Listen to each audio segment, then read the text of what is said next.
Saratoga, California, the home of Saratoga and Prospect High School. To the public, they look the same, and they should be, but the difference is in the details.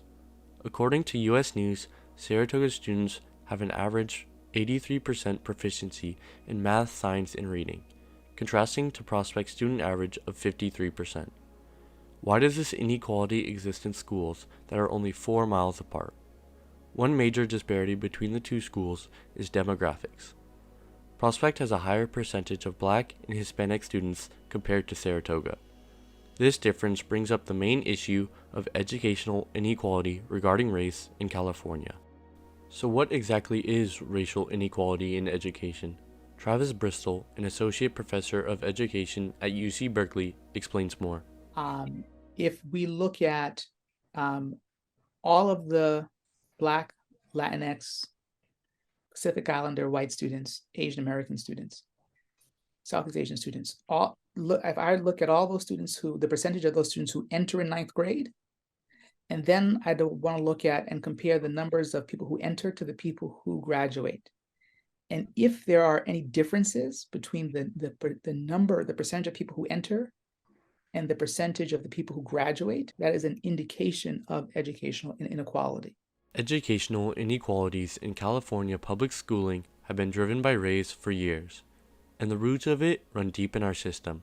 And even though California has a history of being more diverse and equitable, its history is no different. The foundation or the root of educational inequality in California is probably no different than what it is in the United States. That the country was founded on sort of centering whiteness and white people, and on creating a racial caste system where white people were on top, and individuals who were not white, were not. It wasn't until 1954 that any legal changes were made to segregation in schooling, with the case of Brown v. Board of Education. The Supreme Court finally decided that separate but equal laws in America were no longer constitutional, outlawing any segregation of races in American schools. But this decision only barred de jure segregation or by law segregation. De facto segregation still exists in California, and it is not in written law, but it's segregation through other means of separation, like school district funding. The campuses like the University of California, who have greater budgets, larger funding budgets, are less diverse, right? Which is the same conversation we see in the K through 12 situation. That schools that tend to be more racially diverse usually have greater funding disparity. So we do see the same happening in higher ed. The effects of segregated or unequal neighborhoods go beyond the classroom.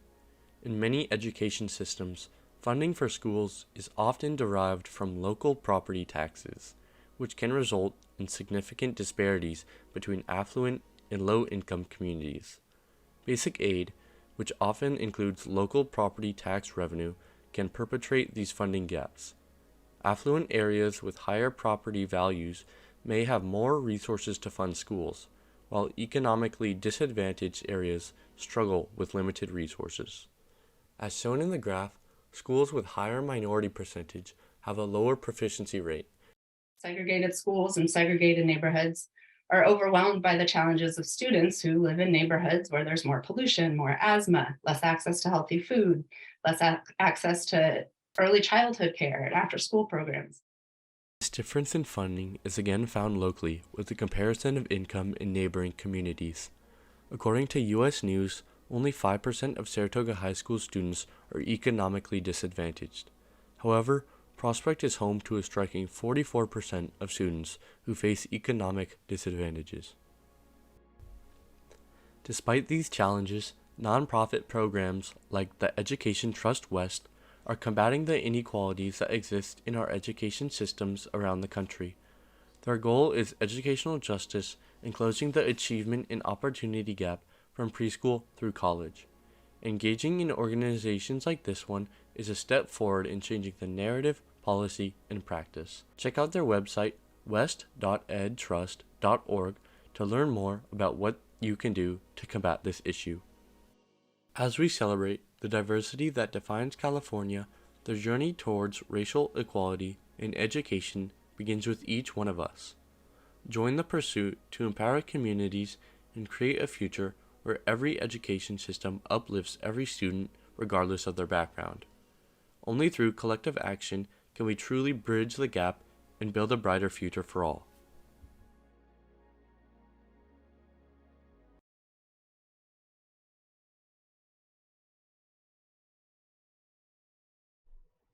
According to NBC News, 17% of people with a felony conviction are homeless after their first year out of prison. People incarcerated for a felony conviction can only vote in 2 states, but in 10 states, released prisoners who committed certain felonies are permanently stripped of their voting rights. Creating barriers to reentry doesn't benefit society or ex-convicts, and doing so violates human rights, disrupts communities, and contributes to racial and economic divisions in our country. Reentry is never an easy process for the formerly incarcerated. Sarah Pace, a staff attorney with the NorCal Innocence Project, explained some of the challenges they face. I mean, getting health insurance, finding a job, finding housing. So these are all things that that our clients need help with when they come home. One example she named, housing, is an extremely important part of reentry. But the Prison Policy Initiative reported that formerly incarcerated people are nearly 10 times more likely to become homeless. Fortunately, regulations implemented the Fair Housing and Employment Act with respect to criminal histories in 2020. This allowed limits on the kind of criminal history information a housing provider can access, and required that there be a criminal conviction with direct and specific negative impact on the interests of the housing provider in order to deny housing.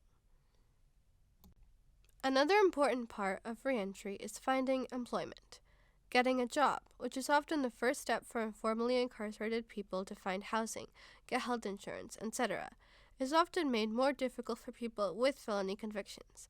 Melissa Dickerson, who was formerly incarcerated on a felony conviction, spoke to us about her experience. No one would even consider me because my conviction was so recent. So it definitely affected my job search. I was rejected repeatedly for jobs that I was very qualified for simply based on my background. Assemblymember McCarty, who authored the Fair Chance Act, also known as Ban the Box, sought to make the process easier. We spoke to its legislative director, Garrett Jensen, about what the bill put into effect in 2018 entails. The Fair Chance Act, or Ban the Box bill, was a measure taken by Senator McCarty to remove the question on applications regarding former felon incarceration and to prohibit employers from asking prospective employees about prior felony convictions. We need to give them a fair chance to get employed because employment is a critical tool that will reduce their likelihood of returning to prison. Let's let them try to get their feet beneath them by removing some of the barriers that we've set in the past that we know don't work. You know, we all do things that we definitely aren't proud of, and some of us get caught while we're doing it. And I think especially the employment world, if people would understand that people can change, and just because they were not in a good place at a certain point in their life, that doesn't mean that's who they are today. Furthermore, once people come out of incarceration, those with felony convictions experience barriers to voting. The act of removing rights from people with felony convictions has been in practice since the Civil War and Reconstruction era. Lawmakers across the country introduced laws permanently disenfranchising people convicted of felonies. And because Black people were and are overly policed and criminalized, this resulted in a dilution of the marginalized vote. These underlying racist ideas are put into law, and many of them have maintained their effects through the modern era. Even in California, formerly incarcerated people on probation could not vote until 2020, when AB 646 and ACA 6, also authored by Assemblymember McCarty, passed in the state legislature. That's not justice, that's not enfranchisement, because if these people are to be released from prison, they are going to be a part of our community, our society. They're going to be going to our schools, visiting our parks, and using our city services. We should make sure that they have all the rights we do, even though they made this mistake. Through ACA 4 this year, stating that even folks who are currently serving felony sentences should still maintain the right to vote. We only have 90,000 incarcerated. That means 90,000 voices are not heard while they are serving their felony sentences. As a society, we must shatter the barriers hindering the reintegration of formerly convicted individuals. Support initiatives like the Prison Policy Initiative, vote, and educate yourselves on the different policies that shape the lives of the formerly incarcerated. Every action contributes to a more supportive environment for those transitioning back into society. Join the movement for fair opportunities and positive change.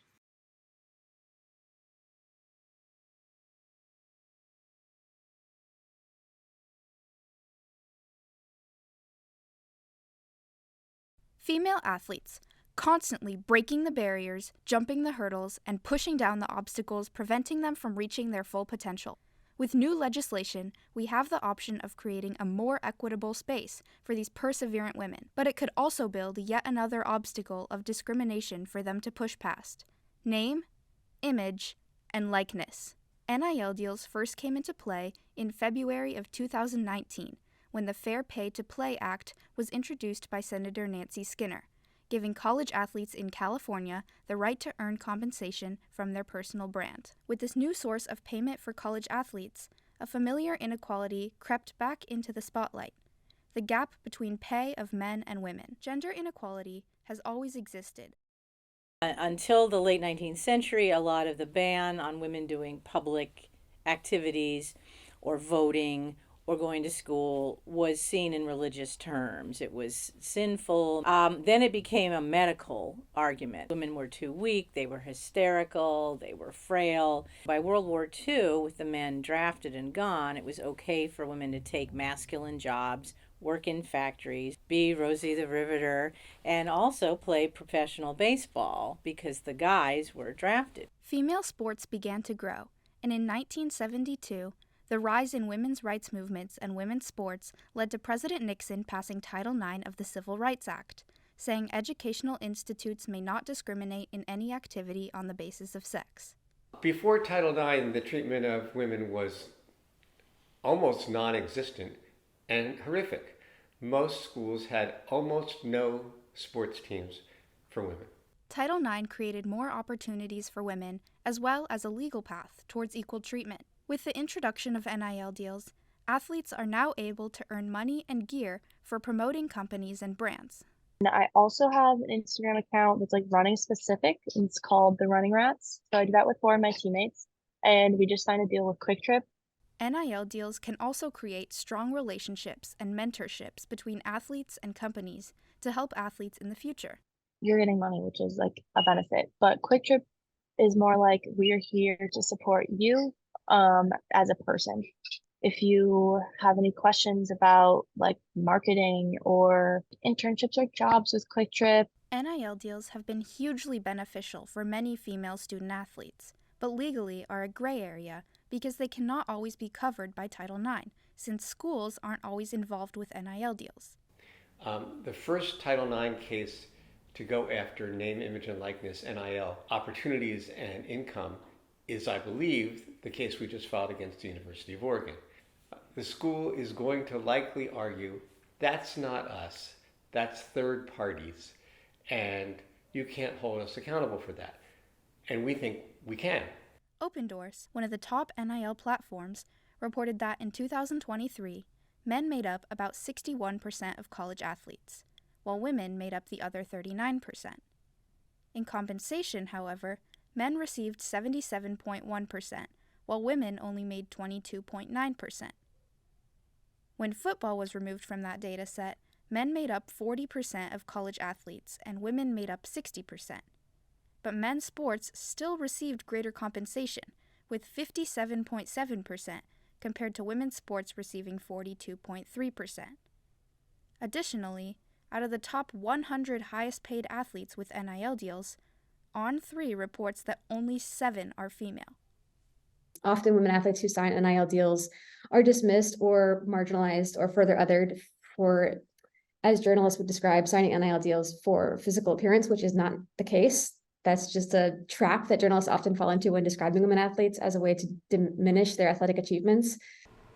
Women's sports are less publicized due to years of being essentially non-existent, while men's sports have had the chance to thrive. Recently, H&R Block and Adidas have taken more steps to support female athletes. H&R Block's A Fair Shot campaign committed millions of dollars just to support women. Adidas signed 15 women for the 50th anniversary of Title IX. Changes like these demonstrate the positive efforts companies can take to lessen gender inequality in college sports. So we know that when businesses and media companies invest in women's sports and promote them, fans follow, and there's excitement and money to be made there. Female athletes are constantly proving their dedication and hard work. They deserve equality and are actively working towards it. Take an interest, and the media will follow, the big companies will follow, and we will be that much closer to giving female athletes the recognition they deserve.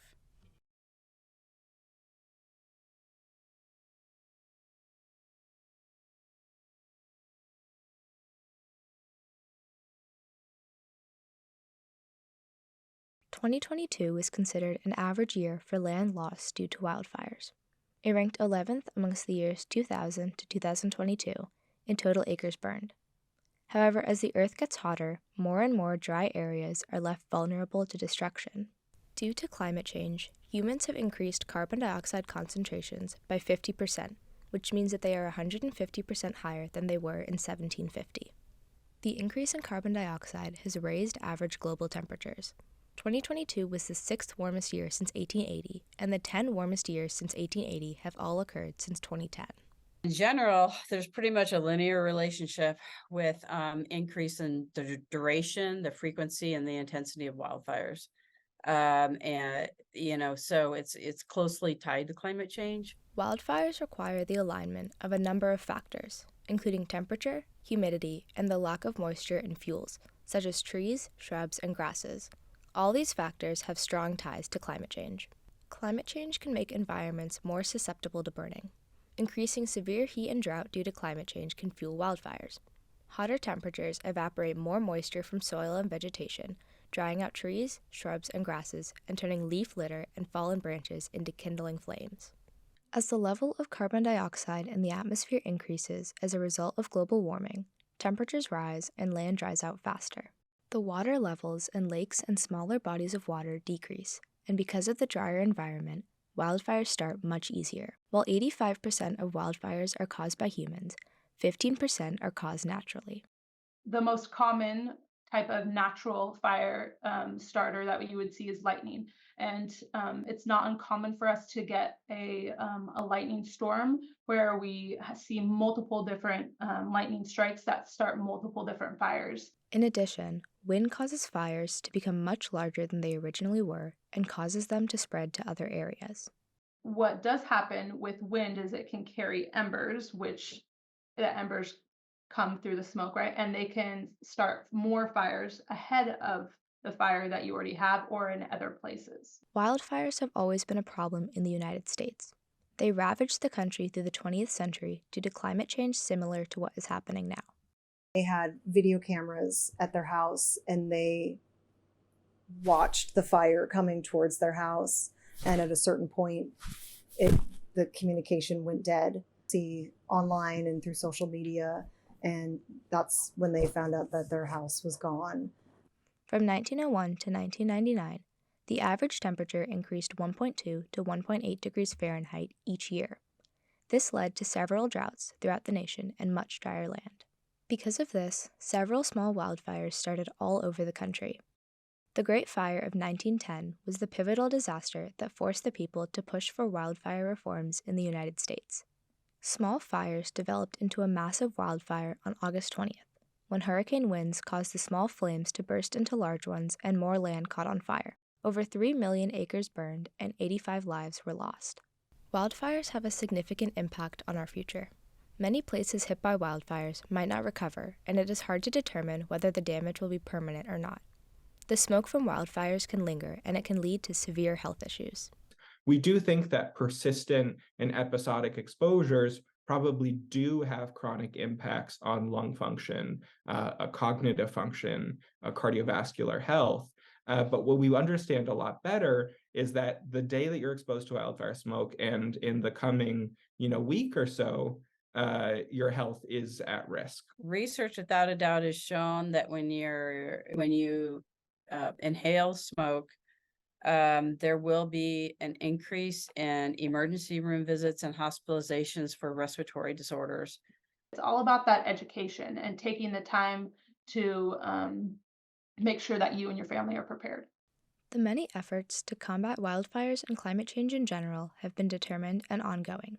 But without significant changes, the world will inevitably get hotter as the years pass, and the number of wildfires and their severity will increase each year.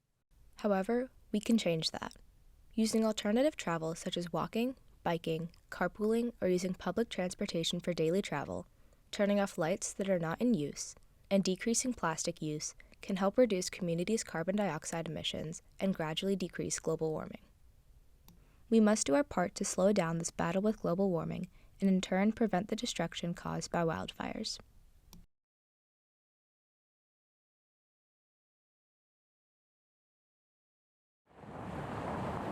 I too am confined in this wooden prison. For half a year I have gazed at the American dream. As for equality and liberty, I still ask, when?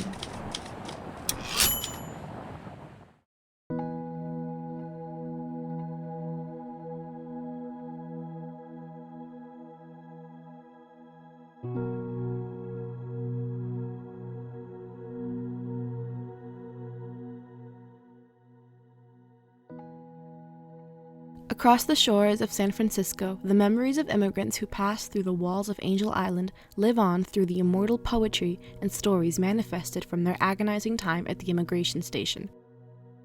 Angel Island operated from 1910 to 1940, and during this time, 500,000 immigrants were processed, many being Chinese.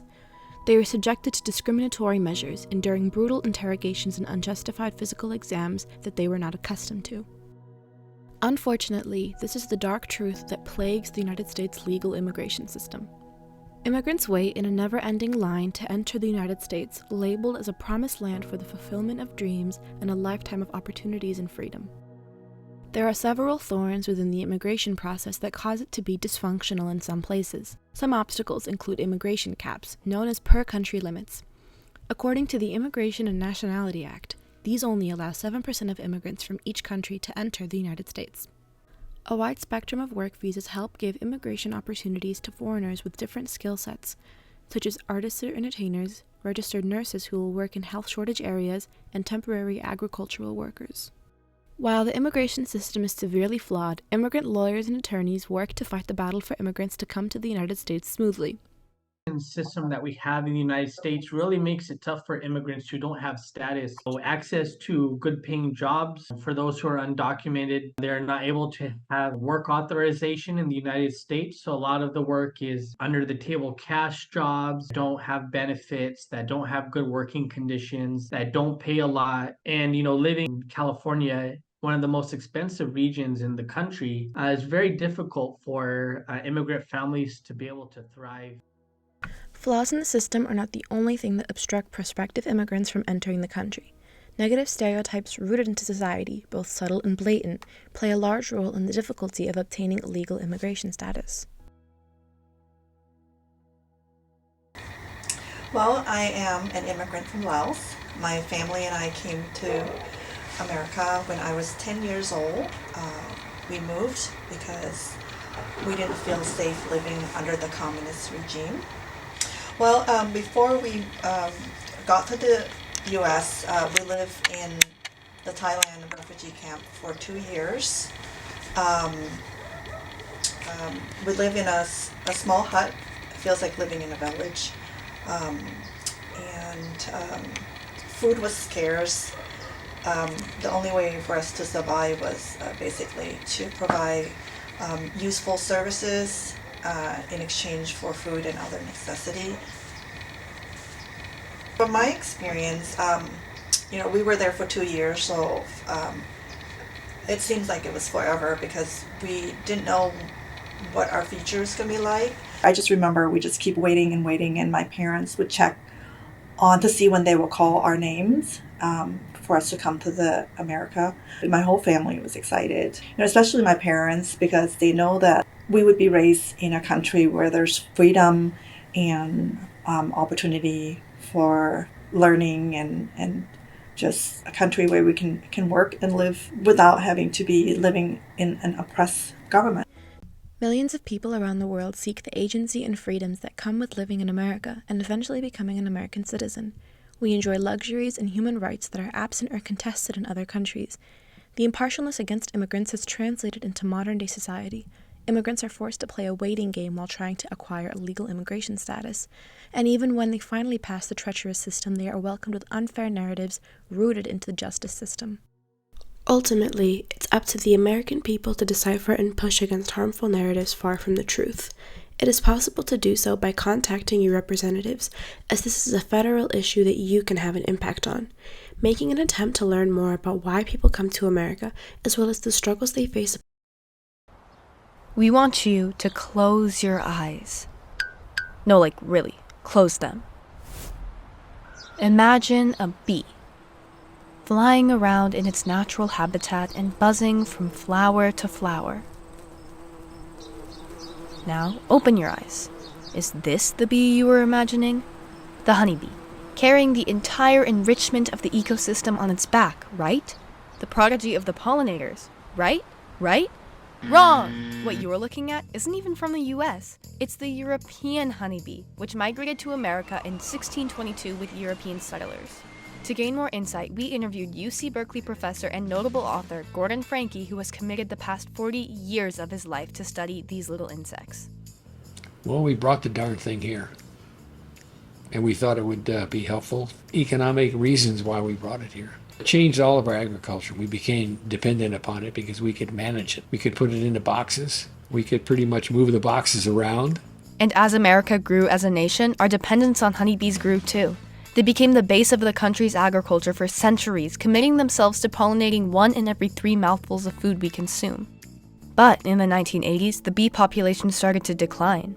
But we know you've seen the posts, the news headlines, and the media to save the bees. So what's the real problem here? Surely the initiative assists these insects, right? While this active awareness of the Save the Bees movement may seem like it's doing good in the world, it puts only the struggles of the European honeybee in the spotlight and leaves a more dire issue in its shadow: the native bees. Wait, I've never seen these bees before, and I'm sure you haven't either. Unlike honeybees, most native bees don't produce honey, most don't have queens, and most don't even sting at all. Professor McFrederick from UC Riverside, who works in entomology, gave us more information on this subject. Native bees have always occurred in America since the evolution of the first native bee, basically. The vast majority of native bees, though, are solitary, meaning there's one bee that does everything. They evolved here, and they've been a natural part of our ecosystems, and they've co-evolved with our ecosystems. Very highly adapted to the sorts of plants that naturally occur, and they're excellent pollinators for all of those native plants. According to the United States Geological Survey, native bees pollinate 80% of all flowering plants. Things like blueberries, melons, cranberries, basically any native plant, you name it, they probably pollinate it. But native bees are at an even greater risk of extinction than honeybees and receive none of the press that their distant relatives do. We interviewed Nikki Kanotis from the Mike and Nikki Honey Company, who have been selling delicious honey products for decades. They're pollinating things that feed the rest of the ecosystem. If they pollinate a little berry that you eat when you're walking on a big old hike, yay, but your sustenance is not built on those little berries. Those berries are sustenance to the rest of the community, the ecosystem that are nameless, faceless. There's no planet B. Native bees are the heart of our ecosystem, providing pollination to native plants around the country.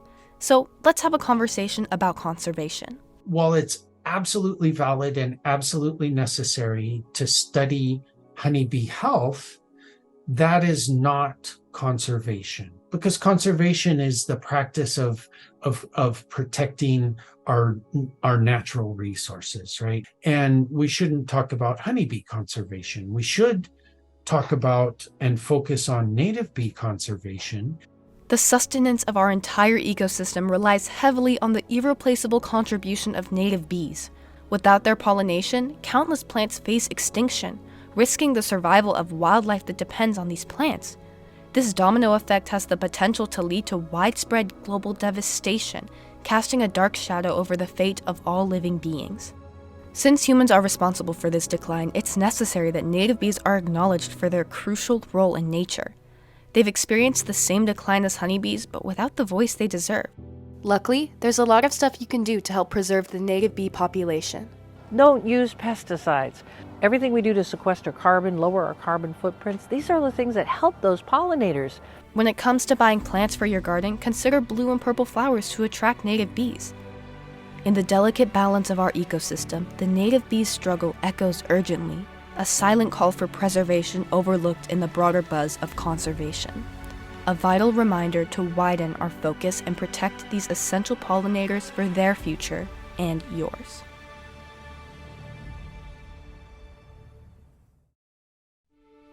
In North America, nights are becoming 10% lighter each year, hundreds of times brighter than they were 100 years ago, having grim implications for the health of both humans and wildlife.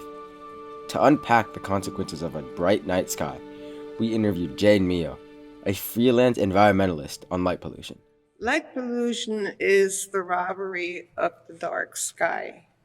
It has eliminated a beauty that has been always, for all of us, accessible.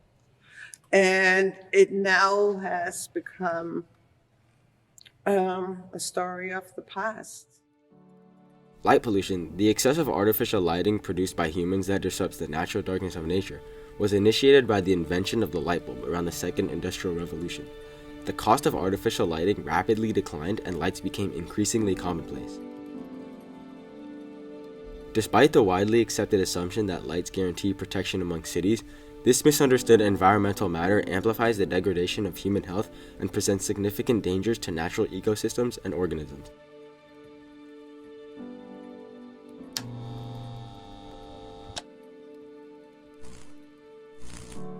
In order to understand this complicated topic's impact on human health, we reached out to Stephen Lockley, an associate professor at Harvard in the Division of Sleep Medicine. We have a clock in the brain which generates 24-hour rhythms, and this clock sends signals out to the brain and the body to control sleep, your hormones, your metabolism, your genetics, controls all the things that you know have a 24-hour pattern.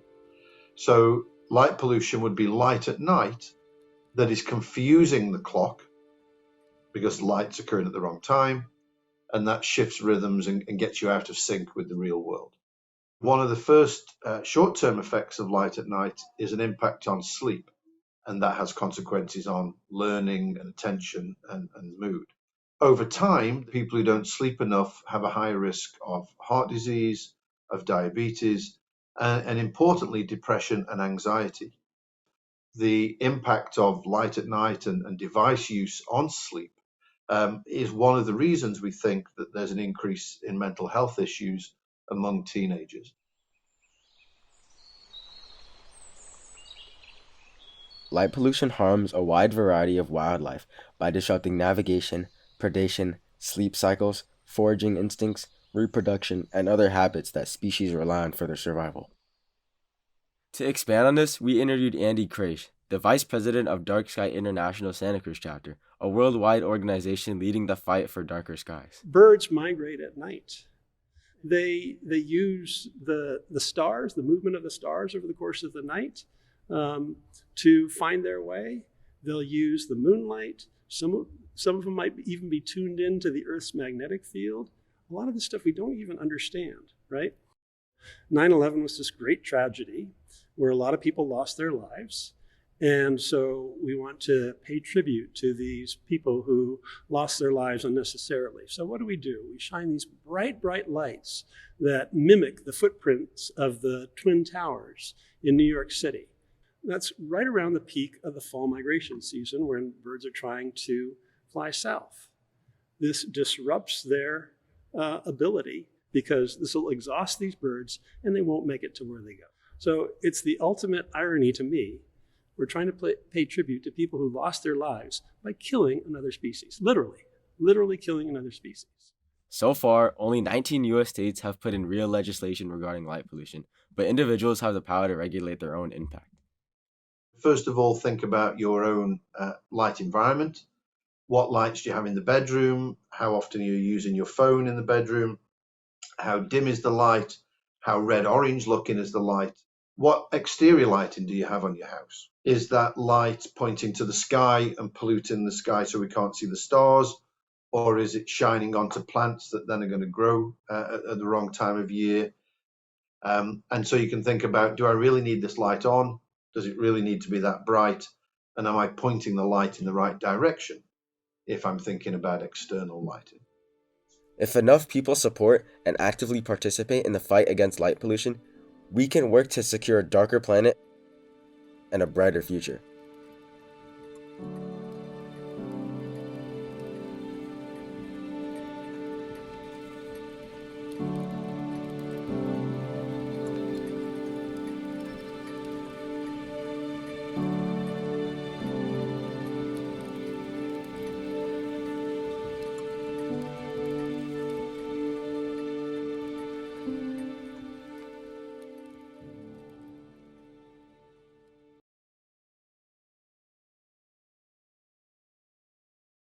It was just pretty much walking across the border.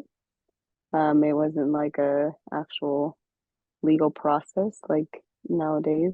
So I don't have any memory, obviously, because I was 3 years old. But just from what my parents said, have mentioned to me is more of just you have someone who helps you and they just help you cross over and that's it. In 2017, 1/4 of all immigrants were estimated to be unauthorized and undocumented. Despite the action the government has taken to control the surplus of undocumented immigration into the country, the U.S. should allow dreamers who are already in the U.S. to stay, while improving their quality of life and path to citizenship.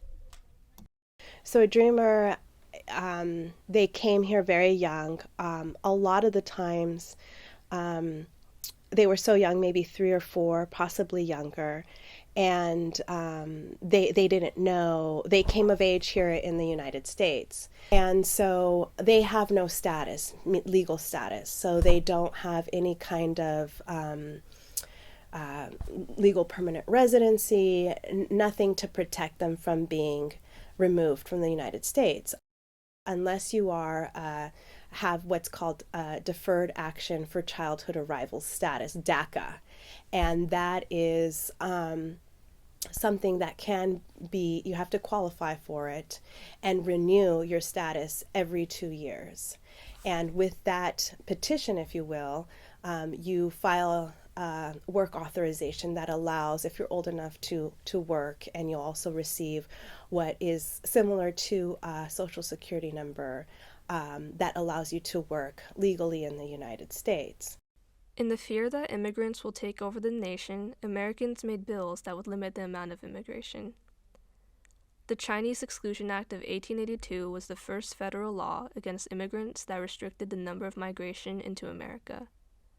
In the 1920s, the Emergency Quota Act of 1921 and the National Origins Act of 1924 was passed, limiting European immigration to ultimately only 150,000 per year and banning all Asian immigration into America. In 1965, the Immigration and Nationality Act, also known as the Hart-Celler Act, changed the faith of all immigrants. The act abolished the previous quotas and opened the doors to those who can contribute most to this country, to its growth, to its strength, to its spirit. President Lyndon B. Johnson. After the act was passed, only a select group of people were chosen to be able to legally immigrate into the United States based on their necessity to the country, measured by their skills and family relationships. In the United States, when you talk about the dream, the American dream, when you are able to work and provide a life for yourself and your family, the opportunity is there, right? There are so many jobs in the United States.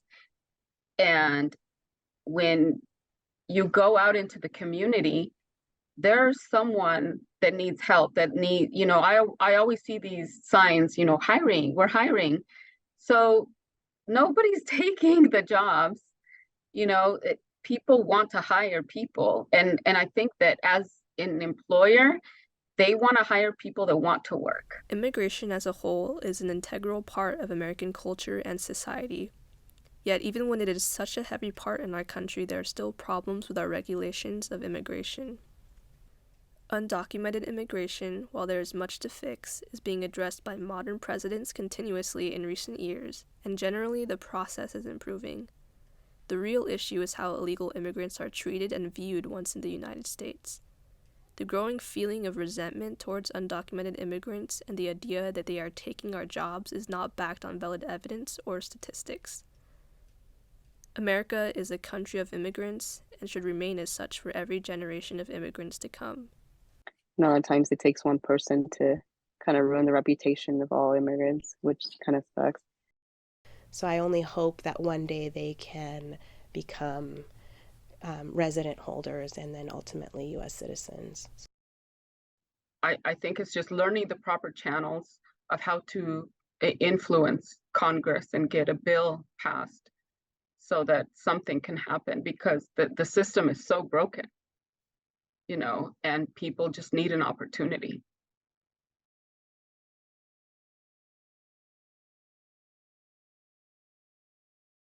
In my nurse practitioner training, which is more recent, nobody talked about menopause.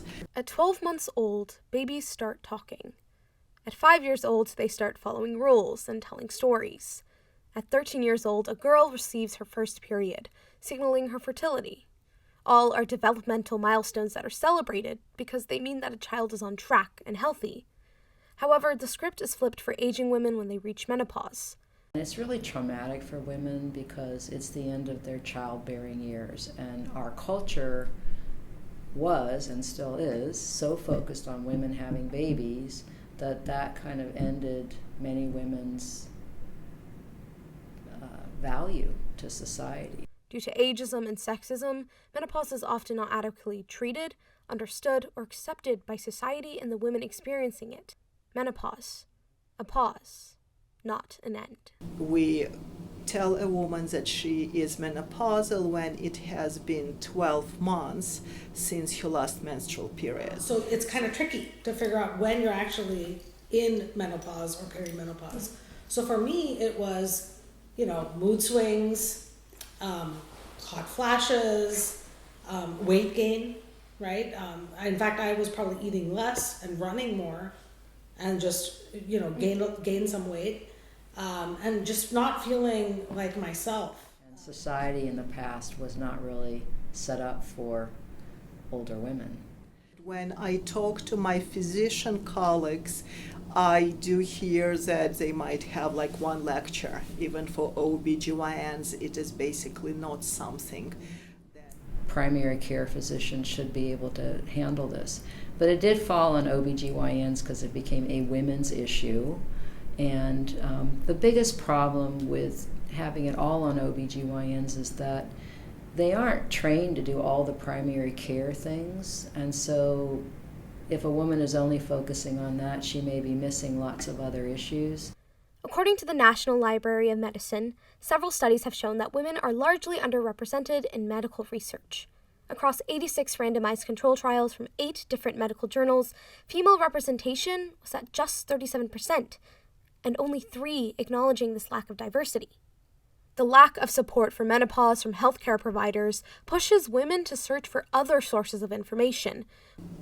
People have too much information, and a lot of people don't have a skill of analyzing that information, so a lot of times they get information from the sensational articles in the magazine, and unfortunately there is a decrease in confidence in the medical system. In general, our society is very youth and beauty oriented. Women who live in societies that value wisdom and age may not have as many symptoms, bothersome symptoms of menopause. The battle against menopausal women carries into the workplace with sexist age discrimination. According to a survey from AARP, nearly 2 out of 3 women aged 50 and older say they are regularly discriminated against in the workplace. But menopause is a natural biological process that has been programmed into a woman's body since they were in the womb. and so is aging. By the way, it's not talked about. We have all this sex education that's given to us early on, but then we don't talk about what happens afterwards, right? Education on menopause should accompany information about periods and bodily changes in health class. We must inspire open discussions of menopause in the workplace and push the healthcare field to conduct more research concerning it. Together, we can create a society more accepting of older menopausal women so that they can focus on getting through the physical and mental challenges of menopause without the added burden of society's gaze judging them. Like, we're still people even if we're menopausal.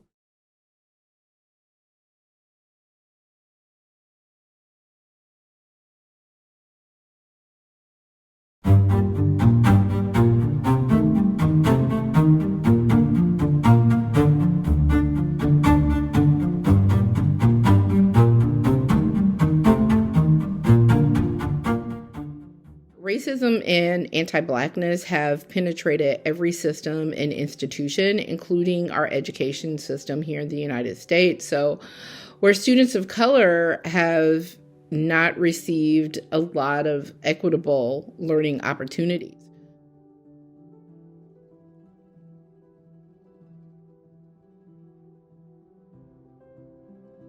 The American education system is supposed to lead to success. You start at preschool, then go to elementary school, later to middle school, high school, and then you go to college. But not everyone can experience the same level of academic achievement. In our country, there are hundreds of thousands of students who cannot pursue their dreams because of the many faults in our education system. Students suffer from the effects of a definite gap that prevents opportunity from our futures. The causes of the opportunity gap can be broken up into two different factors: socioeconomic status and racial oppression. We interviewed Dane Caldwell Holden, director of the Alternative Education Department of Santa Clara County Office of Education. Solve the problem. You have to really fundamentally go back and say, well, why do we have an education system that could not be equitable in the first place? How is that even possible that depending on who you are and where you live determines the type of education you'll receive and whether or not you'll be successful? Those are hard problems, but I think that's a place to start. A divide in socioeconomic status can be traced back to the Gilded Age, where the social divide between the poor and the rich became more apparent. The educational opportunities for the working class, especially kids forced to work in factories and mines, were minimal to none, while the wealthy strived with educational access. According to the California Department of Education, students with socioeconomic disadvantages had a 79% graduation rate, meaning 20% of the students do not even have the opportunity to fulfill a real education. The Economic Policy Institute writes, children's social class is one of the most significant predictors, if not the single most significant predictor of their educational success. Some schools today use basic aid, which is a factor where districts fund their revenue limit entirely through property taxes and receive no general purpose state aid. School districts in high-income areas are able to opt out of basic aid, where other districts are forced to be funded by the state's reserve. Not having basic aid forces them to pay their teachers less, have a higher number of students per class, and lack supplemental resources and programs to support the students' academics. It is no secret that racial discrimination and prejudice is a prevalent issue in America, especially in our education. Racism has been integrated within American society since the founding of the nation. This racial oppression was exemplified in the Jim Crow laws being passed in the 17th century.